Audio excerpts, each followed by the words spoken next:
If you've been following our channel, it should be clear that we value the kind of depth that can only come from a lot of thought put into individual moments.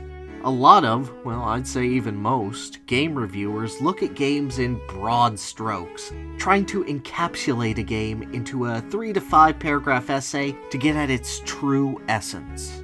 I can see why they do this, but I think something is lost when discussing this. It tends to favor certain types of games above others, because Metroidvania or open world tick the same boxes as other games they like. I think focusing on a single section helps remind a player why they like those elements in the first place, and also shows more respect to other sections that may be dramatically different. That being said, even I can admit that it's possible to go too far in narrowing your focus to a specific section. Such is the case with 1-1, which the entirety of Braid is built around. Now, because of this, the whole game is about to be spoiled, so you can leave if that bothers you, but that very attitude is kind of related to what I'd like to talk about, so I'm going to encourage you to stay regardless. In any case, one way to understand Braid is to first understand its creator, Jonathan Blow. If his second game, The Witness, is any indication, Blow sees puzzles everywhere he looks, and is driven to complete them simply by virtue of them being there. When Blow gets an idea, he will almost obsessively devote everything he has to seeing that idea through, even if it comes at the cost of the larger picture. For the majority of Braid, there really isn't much to talk about. It's got solid enough brain teasers, and applying Prince of Persia's time rewind mechanic to a puzzle game makes a lot of sense because it reduces the amount of skill you need to play the game, something a puzzler shouldn't be really that interested in testing. But there's really not much more than that, and every world is more or less interchangeable from a thematic purpose. You've got some vaguely Mario-esque guy jumping on Goombas and abusing your time powers to reach the castle at the end and be told the princess is in another castle. When you do reach 1-1, there's a small twist where you play the level backwards after finishing it, revealing that you were the villain the entire time. The whole thing is over fairly quickly, and its detailed art assets and solid gameplay are probably enough for most people to just accept it as a decent puzzle game and move on. But it turns out there's more to the game than just that. If you pay attention, one of the journals directly quotes one of the testers of the atomic bomb. There's a constellation field with empty stars that doesn't appear to mean anything, but why else would it be there?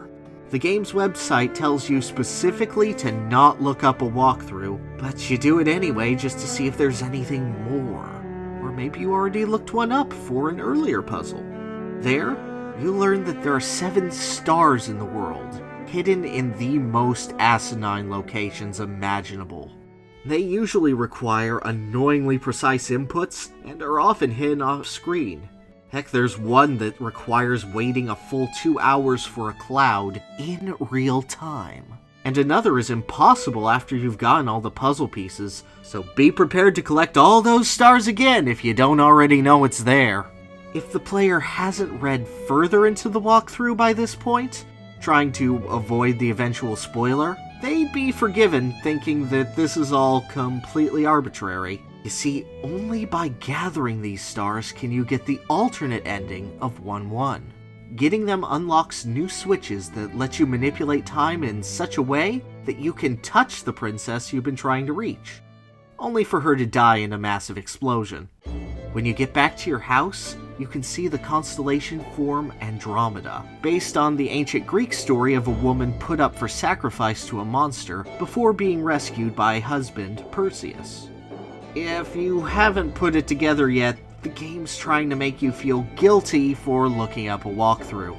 The atomic bomb, both in its original context and how it's cited here, is a metaphor for knowledge that man shouldn't have. Andromeda is a woman who the monster wants to eat, only for Perseus to snatch her up at the last second.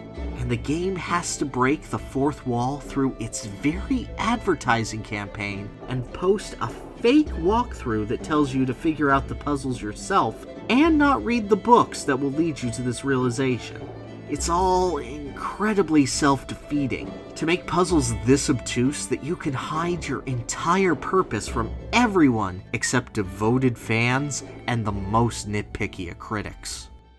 And for what it's worth, I do think 1-1 comes out as a memorable level because of it.